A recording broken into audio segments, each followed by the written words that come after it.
Europe 1, 8h57. Thomas Soto, 6h-9h sur Europe 1. Le débrief de la matinale, les temps forts de ce que vous avez entendu ce matin sur Europe 1. Bruno Retailleau, le président du Conseil régional des Pays de la Loire, les Républicains, était ce matin mon invité pour l'interview vérité. À 4 jours du référendum sur Notre-Dame-des-Landes, il reproche à François Hollande d'avoir envenimé la situation. Écoutez, c'était à 7h40. Le président de la République n'a pas voulu trancher, entre, par exemple, Manuel Valls qui le veut, et puis Ségolène Royal qui est plus réservé. Mais très franchement, il me fatigue un peu, François Hollande. Voilà, sur ce sujet comme sur d'autres, ce qu'on attend du chef de l'État, c'est qu'il décide. Je regrette finalement qu'il s'en remette à des faux semblants, finalement, pour repousser la décision, pour faire en sorte que d'autres la prennent pour lui.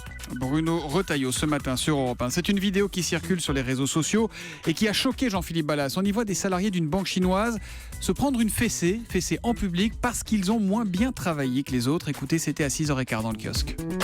4 fessées, 4 coups pour chacun des employés. Une jeune femme se tord de douleur. On lui interdit de mettre les mains pour se protéger. Mais c'est le Moyen-Âge, quoi. Alors c'est pas tout, parce que d'autres salariés jugés inefficaces seront tondus, eux, carrément. Alors il n'y a pas de vidéo, en tout cas c'est ce que racontent certains témoins. En quelques jours, la vidéo des fessées va faire le tour du monde. D'après le Beijing Times, les dirigeants de l'établissement ont été suspendus. On espère juste qu'une fois que le buzz sera passé, les employés n'auront plus à subir de tels châtiments. Et Garance sur Twitter avec le hashtag un matin résume bien le sentiment général. Consternante vidéo, c'est à voir sur europe1.fr. Et puis c'est donc parti pour les soldes d'été. Alors avant de vous ruer dans les magasins, voici les conseils de Renaud Vaillant. C'est le directeur du site radin.com et il était à 6h45 dans Europe 1 vous répond. En magasin, vous avez des soldes intéressantes et vous avez toujours la possibilité de négocier, ce qu'on oublie.